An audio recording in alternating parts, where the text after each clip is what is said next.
And another little nugget. Ones that have packed rock and heavy material like lead and obviously gold. Here we go. What are you doing? That's a private pier. Drive the boat if you get crazy.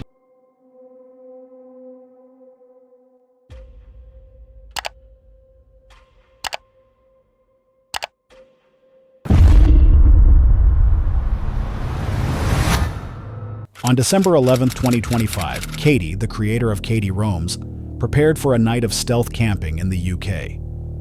Her channel documents solo van life and quiet outdoor travel.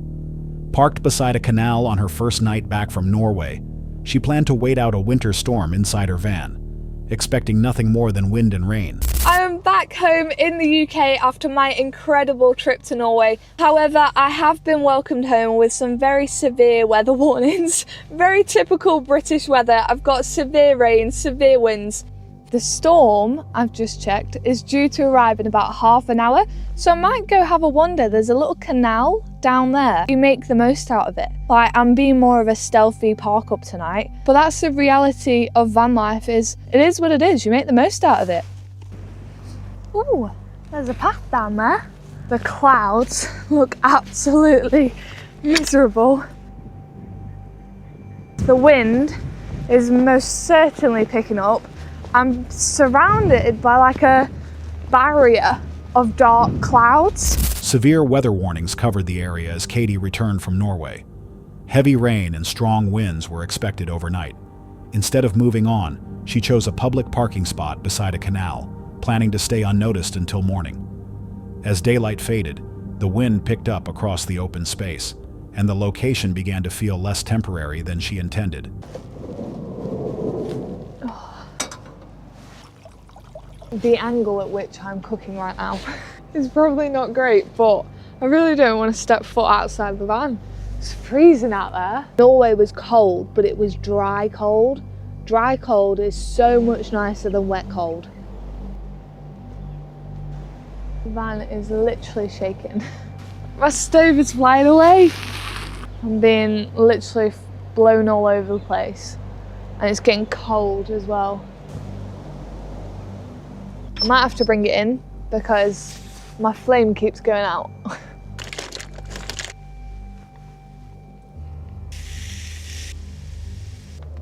Got it a bit open, but not a lot. Obviously I need airflow because I've got gas on, but it's howling. Howling out there.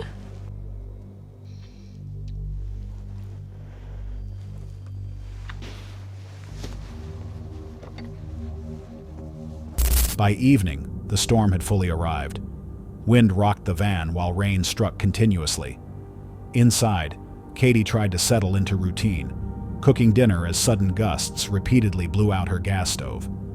The damp cold felt heavier than what she experienced abroad.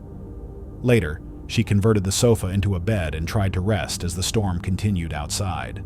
It's about midnight right now, and a group of teenagers have pulled up next to me like a boy racer car. I can hear them around the van. They keep talking about illegal stuff, razzing their cars around and playing like really loud music.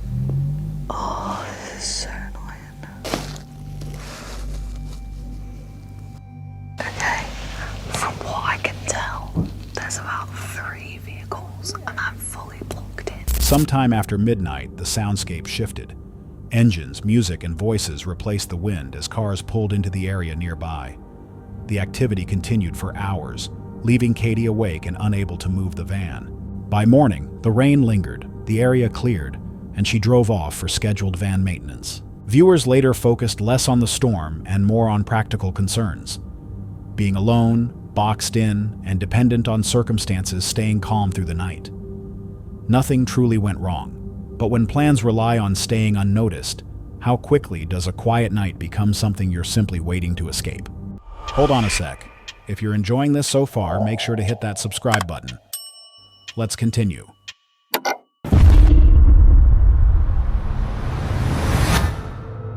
On October 21st, 2025, near Bokeelia and Matlacha, Florida, a routine fishing trip turns tense.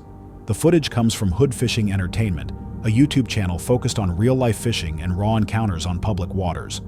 While targeting snapper from their boat, Hood and his crew find themselves confronted by a man near a private dock, shifting the day from fishing to conflict. Hey, y'all know what time it is, man. We on our way to the spot. I got some fish charm right here. We'll put a little bit of water in there, make it muddy, get mud balls, throw it out there, watch them bait fish go crazy. Hey, man, we at the spot, getting this charm charmed up, make little charm balls, try to see if we can get us some greenbacks real quick. We got some shrimp, but it's good to have some extra bait. We finna try to throw some balls out there, see if I can see some. The pelicans down there, so I'm thinking wherever the pelicans at, that's where the fish be at. So how do you create that? You just use water. They make it. The bait stores make it. Once the bait stores make it, you buy it. Like I said, when they hit the water, it dissolves. You'll see the little bait fish swim around it. See if we can make it happen. I know that water high today, so it's a good thing. It's a good thing, but it's tough because now you can't really see in the water. It make the water dark, and it make it better. You got somebody that know how to drive. Too close, I'll push off. No, I don't see none yet. Water too dark. They probably too deep right now. Like if it was low tide, the water be so clear, you can see everything. Now the water is so high, hard to see, boy. Man, we back. We at the spot, trying to see if we could get some snapper on this abandoned pier before we go over to our little spot. But the day challenge, we're gonna do first 1 to 5 fish. Just 5 per person, a snapper. We're gonna see who catch the first 5, me or bent rod teaser. I'm gonna go 15, but you got to fill it out first. So what's the process like catching mango snapper? You gotta find them. Once you find them, fish them. Use some shrimp, some white bait. Get you a nice size hook, nice size weight. Nothing too big, and make it happen. That was a good hit right there. Hit that again. No, okay though. First one. This ain't nothing major though, baby. 9 inches. Fish ain't biting their line because they can see it. Sometimes when the fish can see it, they'll come up to it to eat it, see that line, and turn around. But when you got thin line and they can't see it, they're gonna hit it.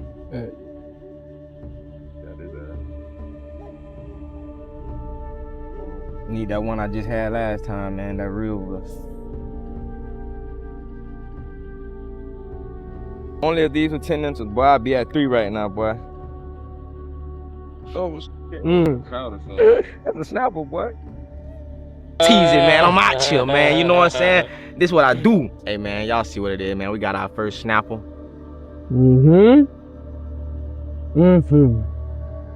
It ain't look like no wild fish. Come on, go. They waiting on them greenbacks to roll in. They gonna eat on those pinfish.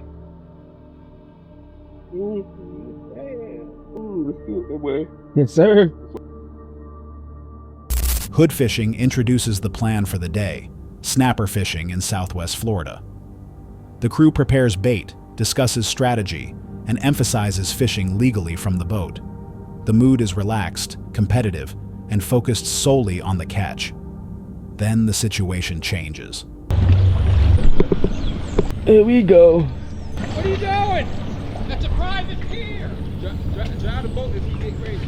It's a private pier. Can't read signs? No, sir. We didn't see it. We're gonna leave. Let's go. Pick her up there. Yes, sir. Let's go. Hey, man. How you doing? Don't give me hey, man. How you doing, buddy? You told us to leave. That's what we're doing, buddy. So can You we shouldn't even be up there. We get it, bro. You shouldn't be up there either. Why are you taking pictures? Why am I taking pictures? Because you're trespassing. You're not supposed to be All out right, there. we're That's leaving. fine. We gotta get him. How he supposed to get up here? It's a private pier. All we doing is trying to get bait. Our hook actually got stuck. Like, cut that shit out, bro. It say from a distance. Say, hey, get off the pier, call the police, let the police do the work. Keep your away from people, bro, with that attitude. Doing all that shit for no reason. I found the bait, though. You see him over there? Yeah. They over there. I need some water, bro. Cut the live well on. Man. Got him. Hey, What's up? here you think the other guy's racist or whichever. He's not racist. No, I don't think he's racist. Like I said, it's ways you come at people, man. You just don't need to be up on the pier. If you're that bad at casting or whichever, don't fish it. Man, sir, you can look me up. Been here 3 days in a row. All right, man. So look, yeah, you see, if you look me up, like I say, I've been around this shit forever, bro. If I put something on this pier, I'm coming to get it. I ain't leaving it. Don't fish it then. I didn't fish. I ain't have no damn poles in my hand. And everything. You know, you had a bucket in your hand. I had a bucket in my hand because I was trying to look for something. Yeah. Well, stay off the pier, it'll be fine. Like I say, if I seen little people on my boat and my pier, I'm gonna walk out here and say, what you doing, fishing? I'm gonna say, hey, you can't be on this pier. You know, it's a private pier. I'm not gonna say, hey, get off my pier. Bitch, see me, it's a problem. You're racist as all get out, aren't you? Not all blacks are the same. Bring it out. But there's some bring it out, baby. Saying asshole. This guy here's not saying nothing. He ain't the one that gotta say nothing. You're doing all the lipping. Start backing, bud.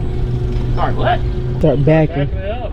You just came out here trying to be friendly, and I just showed you we ain't friendly. I seen you out here 3 days in a row, all right? You gonna see me out here more days in a row, bro. I'm not worried about you, bro. Like I say, I ain't worried about you at all. I'm not worried about you neither. All right, then. Anything you doing wrong, you coming Listen to up. this boy. Listen to this boy. You heard what I'm saying, boy? I didn't call him a boy. There's no reason to call him one. Doing this fishing, and that's what I'm just trying to get you to understand. It was no need for you to walk out These other two here. guys being quiet as all get out there. Because them nice boys guys. don't give a f about you, bro. Like you. I don't hate all blacks, just the ones like you. Shit, but I these bet other you two is all right. You just had bad, man. Push that vehicle up. The video cuts back to the confrontation. As the boat moves near a private dock, a man approaches and immediately orders them away. Hood explains they are on the water, not standing on the dock, and are only fishing or retrieving gear. The man rejects the explanation, accusing them of trespassing and raising his voice. The exchange grows sharper, no longer about fishing, but authority. At this point, the tension outweighs the trip itself. Hood stands his ground calmly, repeating that they are within their rights. Rather than escalate, the crew pulls away and resumes fishing elsewhere. Oh, boy, got a shark, dude. Okay. Got us a nice snapper, man. Hey, it's a big boy. Can he bring it in? Will he do it?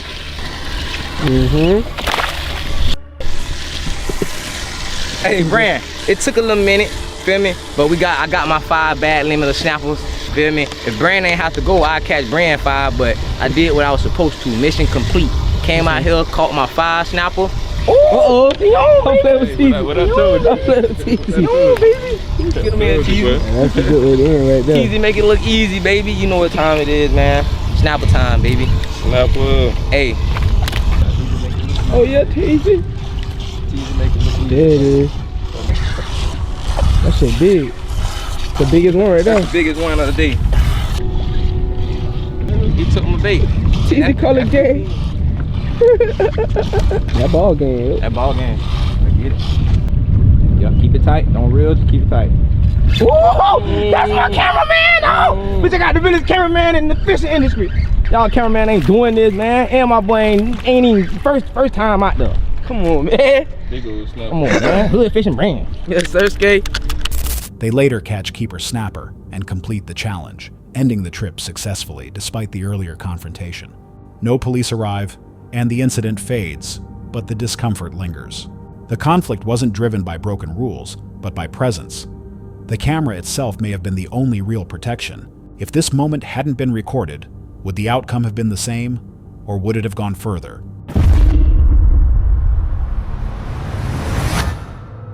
On May 13, 2025, Paulie from Pioneer Paulie returned to a quiet Canadian creek he thought he already knew.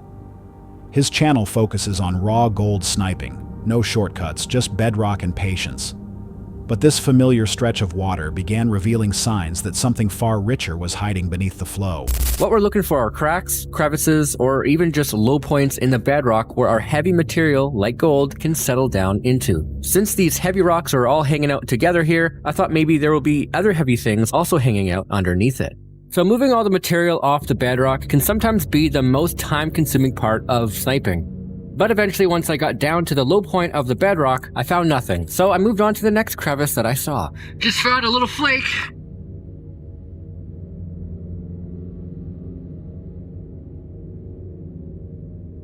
When I go out to snipe for gold, I usually have a plan of attack. Like I know a crevice I want to go to, I know where a flood has moved some boulders recently, but sometimes, in this case, you just work the area and suck up what you see. There's another piece of gold there. I didn't even see it. Now, obviously, when you come across a crack or crevice in an area where there's random gold laying about, you definitely want to clean it out. Just got another piece. It's half buried, so not really sure how big it'll be.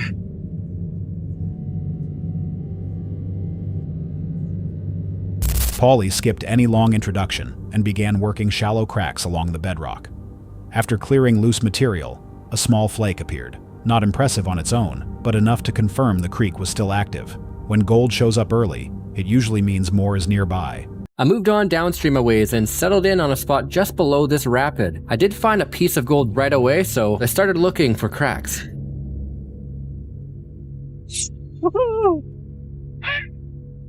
Now, like I always say, make sure you clean out the cracks that you find gold in. Got another one. So I'm just following this crack along, and then I had to stop because there's a big boulder in the way. So I moved the boulder, and I already see 3 pieces that were sitting underneath it.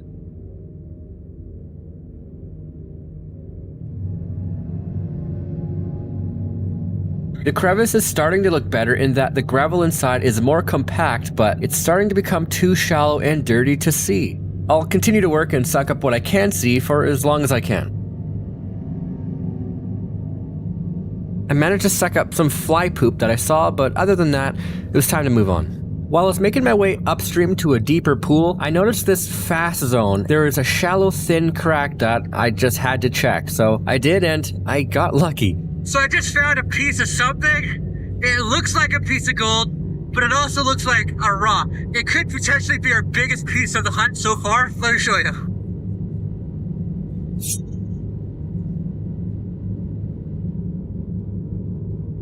I was surprised I sucked it up as quick as I did. Normally in the fast current, it's impossible. Not bad. Until now, I found a deep zone and I just started fanning the gravel, and I found a bullet and another piece of gold. So because this is almost 6 feet deep, I'm gonna have to dive down and hold myself upside down to see this blurry piece of gold. Now it's just a matter of getting in the right position and diving like a beautiful mermaid to suck it up.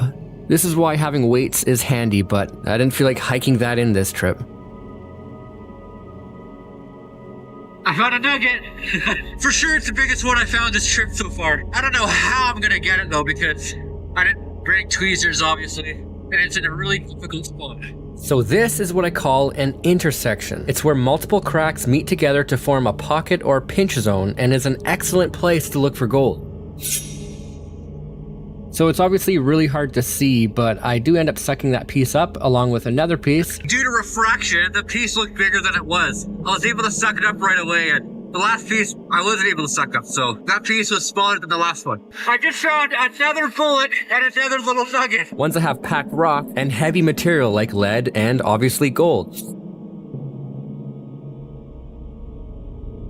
Lots and lots of candy in there. We're finding a lot of bullets and lead as well. Well, bullets are lead, which is a good indicator that you could find lead around. Downstream, Paulie checked a fast water zone below a rapid. A hidden crack under a shifted rock revealed multiple pieces at once. At a nearby intersection where cracks met, he uncovered a larger nugget. Old lead fragments appeared too, a strong sign that heavy material had been stopping here for a long time. So instead of getting back in the water here, I quickly gathered my things and ripped down the road to the bottom of my claim to give another area a look. I just found a huge nugget.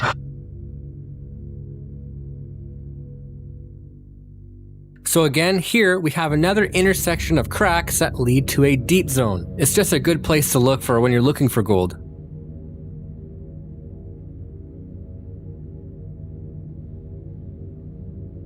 There are 6 pieces in there. Sweet. Got another little guy. So I found this zone here behind this big rock. Gravel looked really good to me, so I wanted to get to the very bottom of the crack to see if there was another intersection I could work. Just found 2 pieces stuck in, I just found 2 more little pieces. I'm getting cold and really tired, but it's hard to stop when you're finding gold.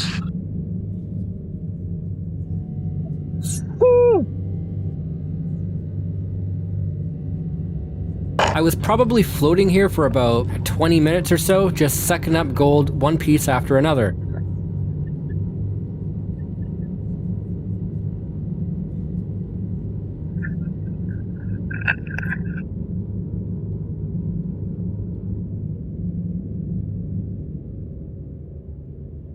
Okay, so once I was sure there was no more gold here, I moved on. This spot was tougher to work because it was a bit too shallow, I was in an awkward position, and the water was just loud and cold. I did find a couple pieces in here, so once I sucked them up, I quit. Okay, here is our candy for the day. All the pickers and little nuggets I can display nicely in my hand. They look so pretty. Okay, let's weigh all the gold, starting with our 3 biggest bits. 0.61, our second biggest piece, 0.71, and our biggest piece that we found on this trip, 0.65 grams. Let's see what all this weighs. I'm gonna guess 4.1 grams. Oh, 6.37 grams. After changing locations, Polly found another rich pocket almost immediately. Staying longer in deeper water, gold continued to surface. When he finally stopped, the weigh-in confirmed the pattern. Over 6 grams total, with rough, coarse pieces that suggested the source wasn't far upstream.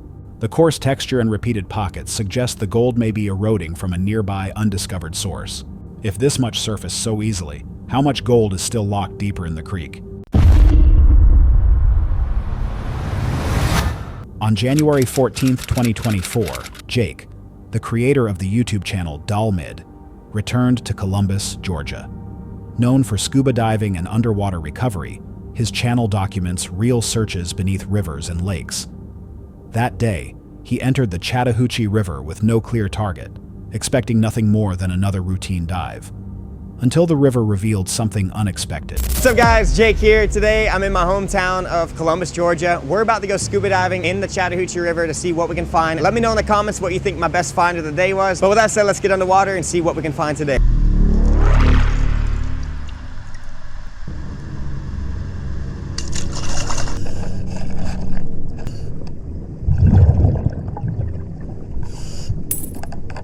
Alright, I put my scooter right here so I can come back for it.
Still good. It's Best by September 30th, 2024. Whatever's in there, it's good to eat, Joe.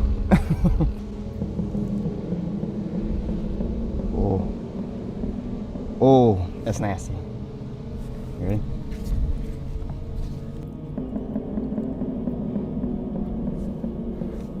Oh my gosh. There's just a bunch of worms in there. What are those called? Mealworms? That is so nasty. Look, you can actually see the words a lot better now.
What'd she say?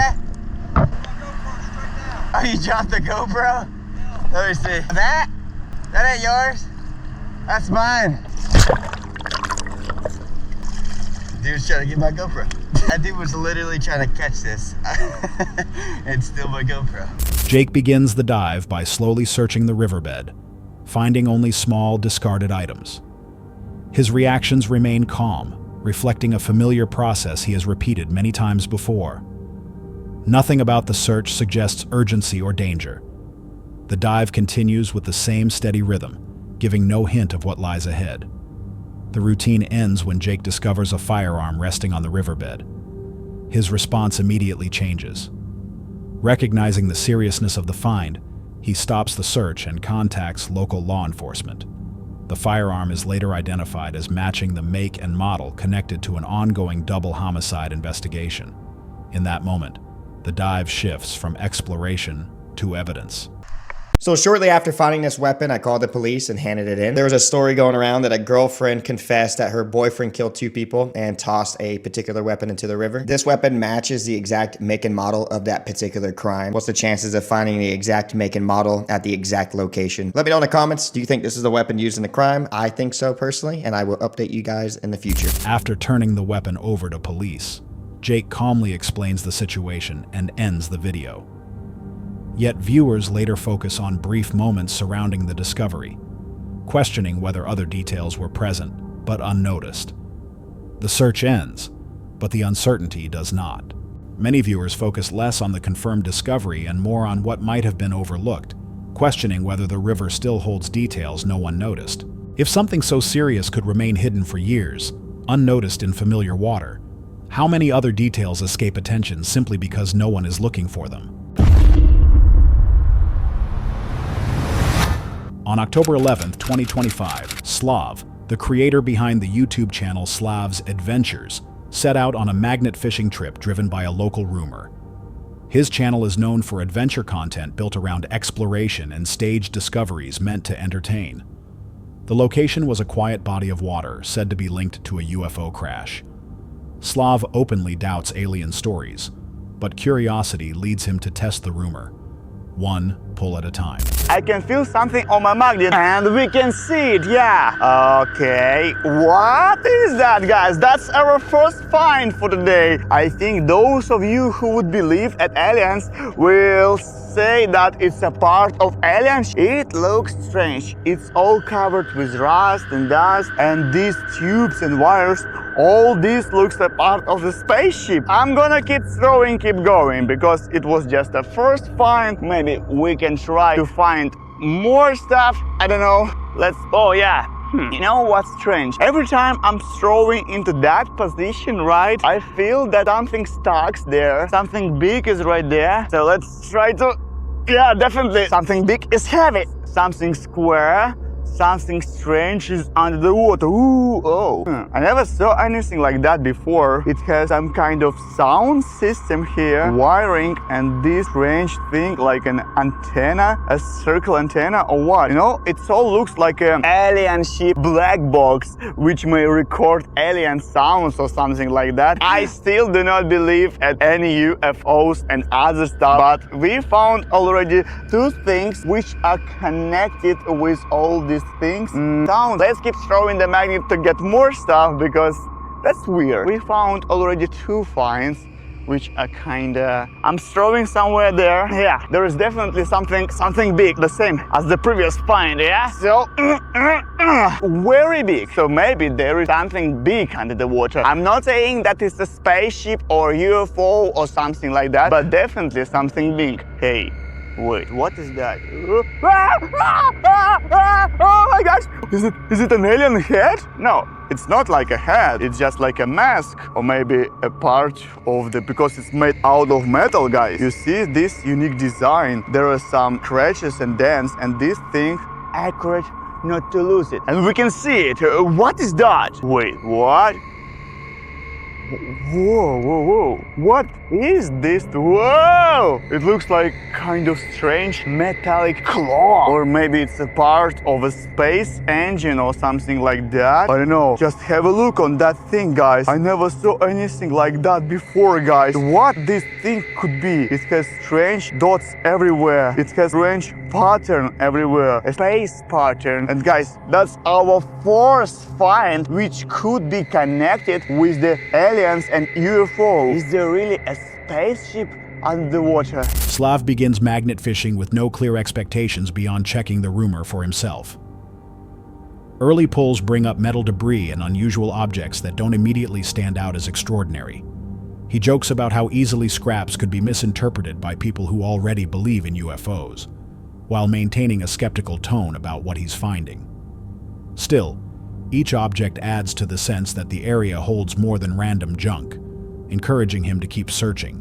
We got something, and this something seems to be very heavy and very big. Yes, guys, that's definitely a heavy find, so let's keep trying.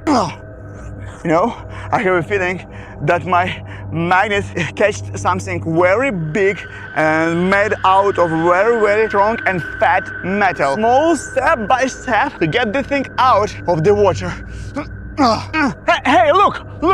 There is something. There is definitely something. You see that? I can see some kind of tube or what is that? That's a big and heavy thing out of the water. Oh my gosh. Oh, look, it has become closer. It's moving. We can see some metal parts, some things covered with rust. Wow, it's so big. Look, it's very big. Oh my gosh. Whoa, what the heck? This find is enormous. It's so big. So let's try my best to get the thing out of the water. That's a lot of creepy and weird stuff. That's a lot of wires, a lot of tubes and other stuff. I cannot understand what's all that. Come on, look from above. It looks like a metal flying plate. I mean, the UFO we found under the water. That's unbelievable. All these stories are true. Look, it's fully metal or some kind of different material because it is very magnetic. That's why it was so difficult to flip off my magnet. And look here, this is a pieces of some kind of glass or something like that, because here was a cabin of an alien and one of the aliens was sitting here controlling this UFO like...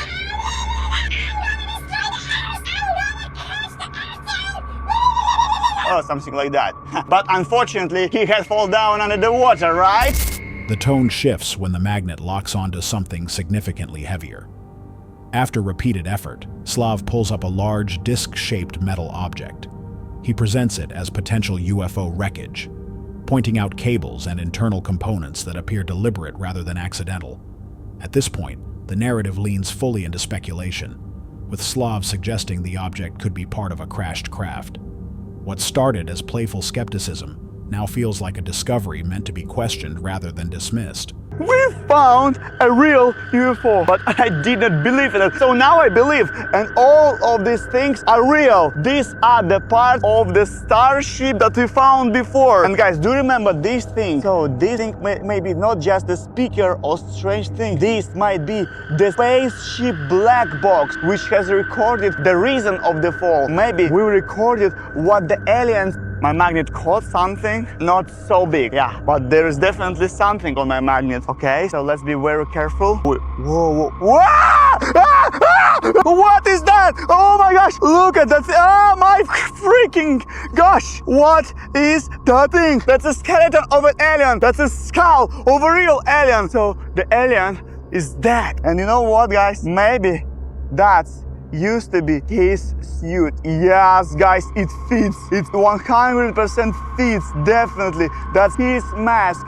That's his suit. Oh my gosh. Keeps throwing the magnet to get more stuff out of the water. Aliens, UFOs, starships. Oh my gosh.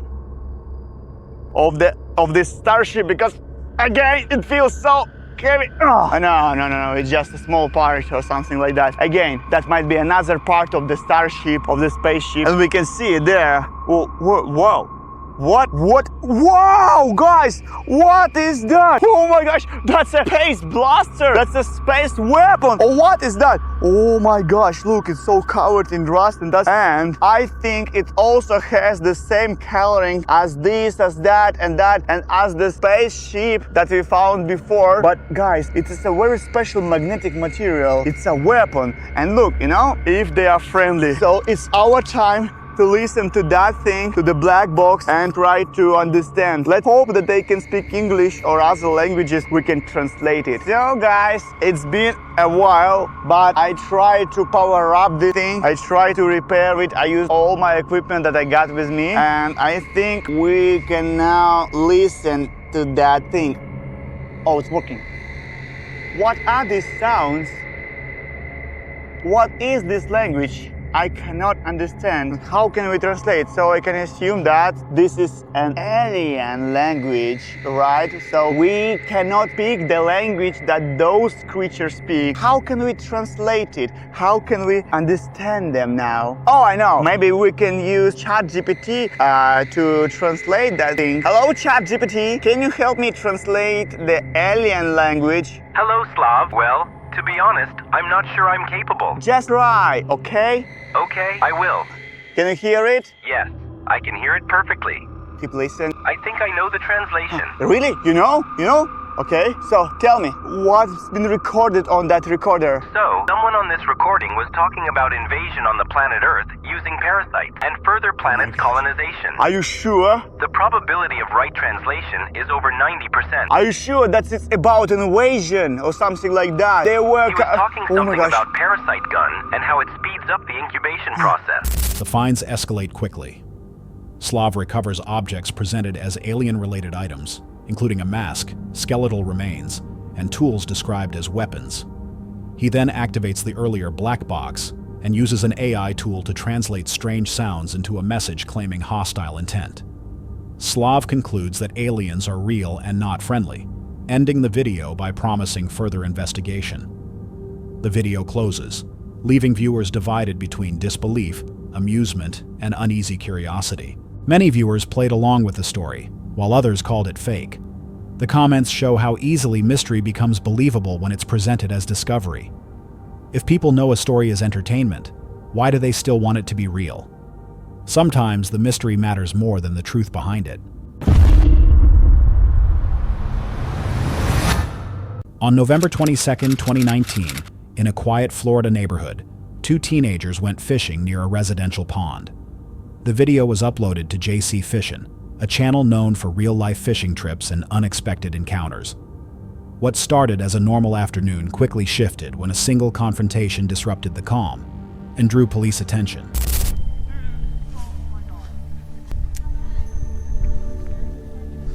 Sheriff? Oh, we were told this was private only for the people. Whoa. You just called me a jackass? Ma'am, I am 17 years old and you just called me a jackass? Why? I'm 17. I'm fishing. I'm not doing drugs. Dude, you're trespassing. We were told this was public for anybody who lives here. You don't live here. We do. We live down the street. Where's your address? 45. Kiss my ass. Oh, really? Oh, okay. Out. Yeah, I'd rather not. That's kind of creepy. Go. Out. The yard's a piece of crud. Pictures of me? What's that gonna do? Go. What pictures? That's so... Jerks? Yes. For fishing? For fishing. Trespassing. It's fishing. It's fishing. You're trespassing. This is private property. Oh, that's a You giant. don't belong here. That's a giant. We'll get going in a second. Okay. All right, ma'am. You have fun calling the sheriff on 17-year-old. Board president. Oh, okay. Yeah, that makes it great. A mugshot. A mugshot for fishing? That's hysterical. That's hysterical. Get the hell out. For fishing, okay. For trespassing. Okay, ma'am. All right. All right. Okay. All right. Okay. So swearing at kids. So is swearing at kids. We didn't say. I didn't say anything. You're the first one. You swore him. Nothing back to you. Swore him. There and harass me. Harass you? Harassment? Okay. We didn't say anything. We're filming, by the way. You're on tape. I didn't curse or say anything. Away.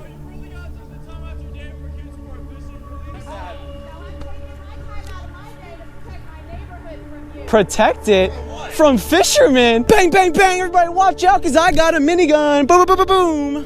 The video begins in the middle of an argument. A woman is already on the phone with the sheriff, accusing the teens of trespassing. The boys calmly explain they're just fishing and not causing trouble. The disagreement turns heated as she questions their right to be there and begins taking photos of them.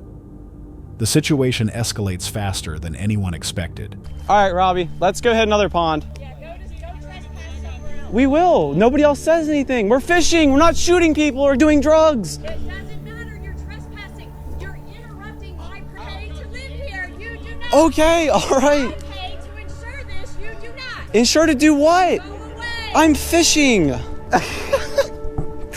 right, Robbie, let's go. Come on.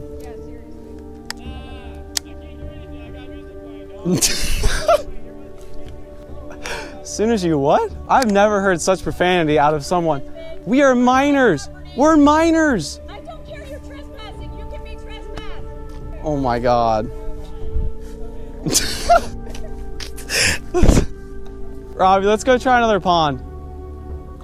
Oh my God. Robbie, let's go. You're being a threat. Let's go. You're being a threat. You're being a threat. Yeah, we gotta go.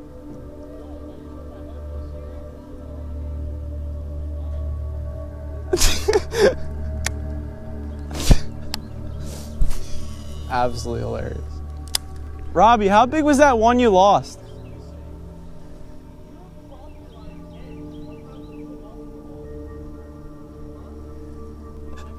He said get an attorney. We're 17. Why would we need an attorney? These people flipped, guys. Oh my God. Subscribe, by the way. Sheesh.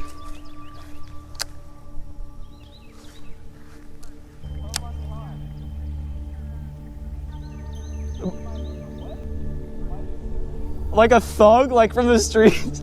He's Caucasian. Like.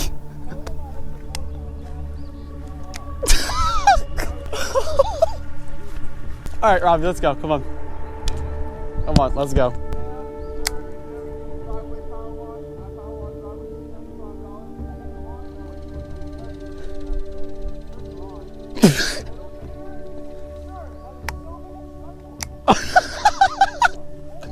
YouTube's gonna love this. Oh my God. Robbie just got flipped off twice. Oh sheesh. This is lovely.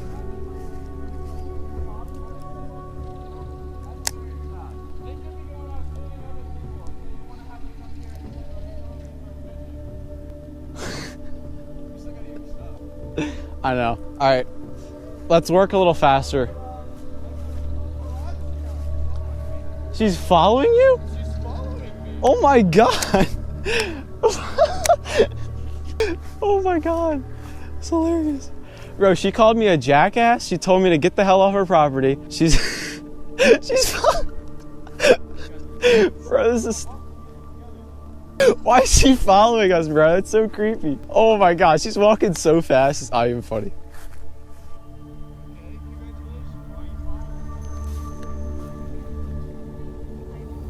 You own this? The state owns all the water. Yeah, they do. All water in the state of Florida is owned by the... I think we are. Oh, oh my God. I don't have friends. I don't have friends. I only have brothers. Yeah, I have one brother, but he wasn't here today. What's your Smart. name, ma'am? What's your name? She doesn't want to disclose that, but she can take pictures of us. Okay, all right. Okay, cool. Use that. Instagram if you want to. Use that in trial or something. Trying to avoid further conflict, the teens decide to leave and head toward another pond. But the woman follows them through the neighborhood, continuing the confrontation. Her behavior becomes increasingly unsettling as she keeps close and refuses to disengage. What started as a complaint now feels like harassment. And soon, the tension attracts official attention. We just want to go fishing somewhere else. You can do that and never come back here. I won't call you. You're on the phone with them right now. I thought you already called them. Wait, because they're right there. They're right there. Kidding me? My first day off and I get in trouble like that. Kidding me?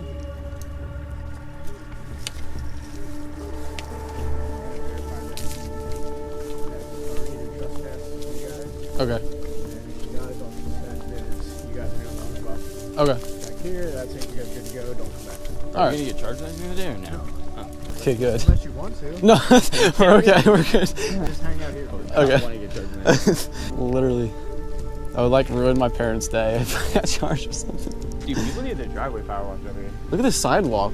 Like, That's $15. really? Nah, For like so 20 feet? $20 per feet. $20 per foot? Yeah. Well, what are you talking about? That'd be more than like $400. Keep coming. All right, guys, just listen up for a second. Okay. Is the paper hot? What? Was the paper hot? What are you talking about? No, it was just it was a joke. This is the lovely conversation I had with them the whole time. Anyway, guys, show them the piece of paper here. Okay. So Do I get a both copy? legs. Sorry. Just listen to Dude, Okay. come on, really? Okay. Both of these legs, all of the space behind these homes, even on the other side, is private property. We can trespass you. Okay. I tried to explain that to you. Okay. Okay. So, visit your friend. Okay. That's fine. Okay. You just can't traipse around the lake on your own. Okay. All That right. make sense? Yes. Yep. It makes Please. sense. Yes, ma'am. Okay. It Thank does. you. Yep. I appreciate it. No problem. I hate to be a booger. Okay. Okay. Thank you. All right. Problem is, I get calls from my other neighbors because I'm the HOA president, okay. and they're going, "Why are these people behind my house?" And then I have to hear it from them too. So Okay. I'm stuck in like la la land. Are you guys good? Anyway. Yes, sir. Get it? Yep. Yes, All sir. right, you guys good to go? All right. Appreciate it. All right. Take care. Adios. Police arrive and speak with both sides. The teens cooperate and explain their understanding of the law. The officer clarifies that while water laws can be complex, the land around the pond is private property. No citations are issued. Before leaving, the officer reveals the woman is the HOA president, known for responding to complaints. The encounter ends, but the mood remains uneasy. Many viewers noticed how the tone shifted once police arrived, raising questions about authority and intent. If the camera hadn't been recording, would this confrontation have ended the same way? That's all for tonight's video. Which encounter gave you chills? Let us know in the comments below. Got your own experience? We want to hear it. And whatever you do, don't miss what's coming next.